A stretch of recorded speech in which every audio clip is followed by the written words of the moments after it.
Pemirsa, Israel kewalahan menghadapi serangan drone Hizbullah yang menargetkan tentara dan kendaraan militer. Kini Israel menguji senjata terbarunya untuk melawan drone Hizbullah.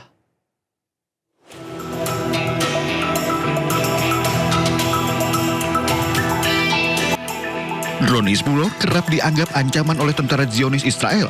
Meski berskala kecil, nyatanya serangan drone Hizbullah cukup membuat militer Israel kewalahan karena terjadi terus-menerus dan menghancurkan banyak kendaraan militer serta melukai prajurit. Untuk menghadapi serangan drone Hizbullah yang kian masif, Israel baru-baru ini menguji senjata terbarunya untuk melawan drone Hizbullah. Senjata tersebut berupa jaring yang terlempar ke udara untuk menangkap drone dan menjatuhkannya. Sebelumnya cara lain juga pernah dilakukan Israel untuk menghalau serangan drone Hizbullah. Salah satunya dengan jaring raksasa yang melindungi kendaraan militer. Kendati demikian, penggunaan jaring untuk melindungi kendaraan militer ini kurang efektif karena tetap bisa ditembus drone Hizbullah. Awalnya, jaring-jaring ini digunakan bertujuan untuk menjebak atau memicu ledakan drone FPV milik militer Hizbullah menjadi satu arah sebelum mencapai awak kendaraan. Pemirsa, Israel dilaporkan tengah mengalami krisis tentara lantaran kekurangan sekitar 12.000 tentara Zionis. Hal itu dinilai mengancam kapasitas operasional militer dalam jangka panjang. Dari 12.000 tentara Zionis dibutuhkan sekitar 7.000 tentara Zionis yang akan ditempatkan untuk posisi tempur. Jumlah tentara Zionis dibutuhkan di tengah meningkatnya tekanan akibat konflik di berbagai front. Militer Israel berulang kali memperingatkan bahwa situasi akan semakin memburuk dan dikhawatirkan militer Israel tidak akan mampu memenuhi misi jangka panjang.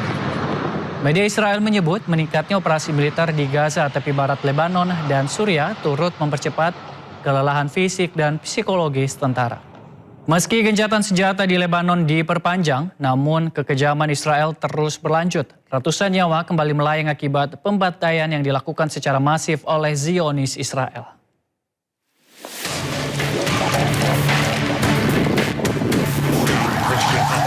Allahu Akbar, jibu is'afaf. Dua keluarga di Lebanon Selatan harus kehilangan nyawa di hari yang sama akibat serangan membabi buta Israel.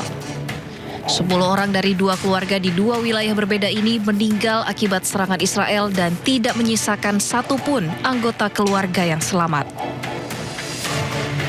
Padahal Kementerian Luar Negeri Amerika Serikat telah mengumumkan perpanjangan gencatan senjata selama 40 hari antara Lebanon dan Israel pada 15 Mei lalu.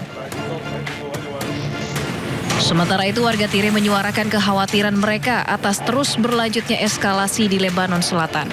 Meskipun ada gencatan senjata dengan Israel, namun terus terjadi serangan. بالنسبة للهدنة من الواضح إنه ما في مصداقية بهالهدنة ولا اللي قبل اللي مرقوا. بالعكس عم بتكون أشد من أيامات العادية يعني. بعدنا مسيرات، بعدنا حربة، بعدنا قصف مطارح.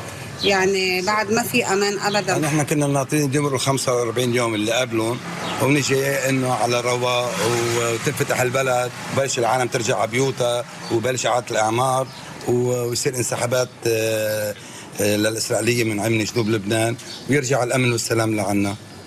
فاللي بين انه جددنا 45 يوم هلا الليله طول الليل ضرب وقصف وما بعرف شو لوين رايحين ما حدا عارف. Rencananya putaran keempat pembicaraan perdamaian akan berlangsung di Departemen Luar Negeri AS tanggal 2 hingga 3 Juni mendatang. Tak lama setelah Presiden Amerika Serikat Donald Trump berkunjung ke China, Presiden Rusia Vladimir Putin juga datang menemui Presiden China Xi Jinping. Apakah ada perbedaannya Beijing menjamu Rusia dan Amerika?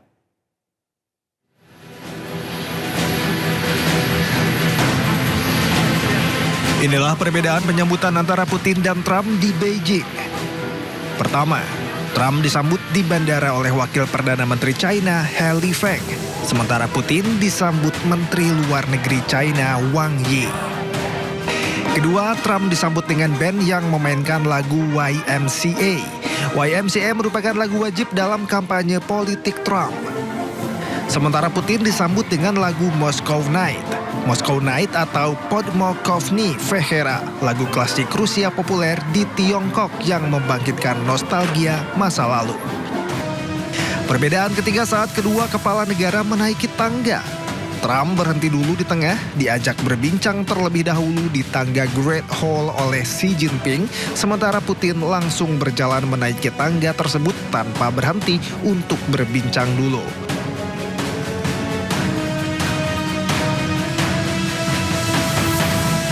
Keempat, Donald Trump menginap di Hotel Four Seasons, sementara Putin di guest house kenegaraan Diaotai.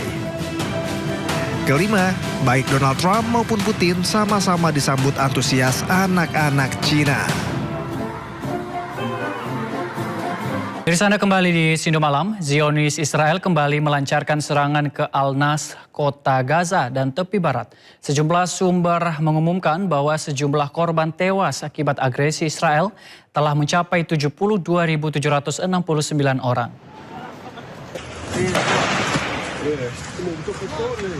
Rumah di Al-Nasar, barat kota Gaza jadi target serangan udara militer Israel. Suara dentuman masih terdengar di tengah bangunan yang terbakar. Warga mendatangi lokasi mencoba menolong korban di bawah reruntuhan, sementara petugas mencoba memadamkan api. Akibat serangan, sejumlah warga menjadi korban termasuk wanita dan anak-anak. Zionis Israel juga menyerang sebuah bangunan di tepi barat Palestina. Api terlihat menyala dari gedung bertingkat.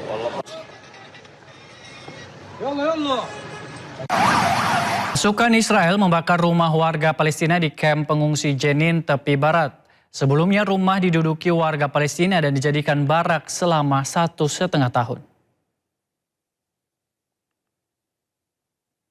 Rekaman menunjukkan kobaran api melalap rumah keluarga Arshed di dekat kamp pengungsi Jenin, tepi barat. Pasukan Israel membakar rumah yang sebelumnya menduduki bangunan sebagai barak militer selama 1,5 tahun. Tentara Zionis Israel juga mencegah penduduk mendekati lokasi untuk memadamkan api.